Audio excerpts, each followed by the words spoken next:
Let's talk about some habits regarding communication. मैंने आपको उस दिन बताया था कि रिलेशनशिप्स के ब्रेक होने की एक बहुत बड़ी वजह lack of appreciation, and lack of appreciation comes from the fact that we can't communicate, we are unable to communicate our feelings, we are unable to tell others that we are offended, we are unable to tell others के हमें ये चाहिए, this is our need.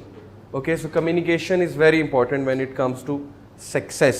Number one habit about with regards to communication, how to communicate in life, और ये बड़े बड़े communication के experts ने भी यही बात की है, that comes from the आया, और उस आया का meaning आप मुझे बताएंगे। औज़ु बिल्लाहि मिनश्शैतानिर्रजीम, या अय्युहल्लज़ीना आमनू इत्तक़ुल्लाह वक़ूलू क़ौलन सदीदा, ऐ ईमान वालों हमसे बात हो रही है, इत्तक़ुल्लाह, be conscious of almighty Allah, वक़ूलू क़ौलन सदीदा, और सीधी खरी बात करो। व्हाट इज़ मेंट बाय क़ौलन सदीदा?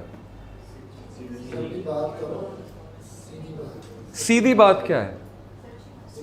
सच्ची बात। मुझे एक बंदा नहीं पसंद तो मैं उसके मुंह पे कह दूं मुझे आप नहीं पसंद, है तो सीधी बात। खरी बात है तो क्या करें? अब कम्युनिकेशन एक्सपर्ट्स क्या कहते हैं कि अगर आप इस तरह कह देंगे तो वहाँ पे तो पैसिव रेजिस्टेंस फैलने के बहुत से चांसेस हैं।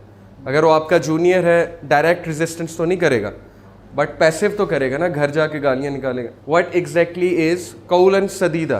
Being ethical, selection of words. ये जो ट्रांसलेशन है बहुत ज़बरदस्त ट्रांसलेशन की है इस आया की, इसको समझने की ज़रूरत है। सही इंटरनेशनल की ट्रांसलेशन है, O you have believe fear Allah and speak words of appropriate justice.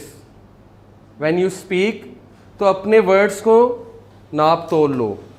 Okay, किससे बात कर रहे हो, किस लेवल के बंदे से बात कर रहे हो, कैसे बात करनी चाहिए, उसकी लैंग्वेज क्या है, कौन सी बात करनी चाहिए, कौन सी बात नहीं करनी चाहिए।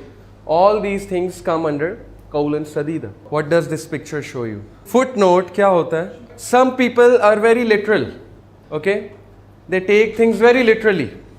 उनके साथ कम्युनिकेट करना बड़ा मुश्किल है और ये एक नेचर का हिस्सा है उनका। एक दोस्त बता रहे थे कि जा रहे थे तो रास्ते में उन्होंने एक एक्सीडेंट देखा कि एक बंदा जा रहा था, सिंध की बात है, रास्ते में एक कैमल था, तो कैमल को गाड़ी मारी तो कैमल उनकी गाड़ी के ऊपर गिर गया। अब वो बाहर निकले, उन्होंने उन साहब को कहा कि भाई आपने हिट किया कैमल को।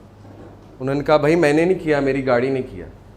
सो he was a literal person, he said yes that's actually what I meant. जाहिर है गाड़ी नहीं किया है लेकिन गाड़ी तो आप चला रहे थे ना। बट इस पे वो बहस करने लग गए कि नहीं मैंने नहीं किया, मेरी गाड़ी ने हिट किया कैमल को। अब कौलन सदीदा का इससे क्या ताल्लुक है? इसकी तीन चीज़ें जो डिफ़ाइन की हैं ना तफसीर में कौलन सदीदा की। नंबर वन, कौलन सदीदा means being just when choosing your words. Okay, your talk should be just, not unjust. आपका एनालिसिस जस्ट होना चाहिए। Okay, number two, it should be clear, very clear. मुझे पता लगना चाहिए आप कहना क्या चाह रहे हो। कुछ लोग की समझ ही नहीं लगती, वो तमहीद बांधते हैं, पूरी स्टोरी सुनाते हैं और पता नहीं लगता एंड तक कि कहना क्या चाह रहे हैं। What's the point? Come to the point. और लोगों के पास टाइम नहीं है। ओके, आजकल you have to come to the point, that's it. It should be just, it should be clear and it should be truthful. ये तीन चीज़ें कौलन सदीदा का हिस्सा है और प्रोफेशनलिज्म का हिस्सा है। It's a professional type of a communication. It should be truthful, it should be just, and it should be clear.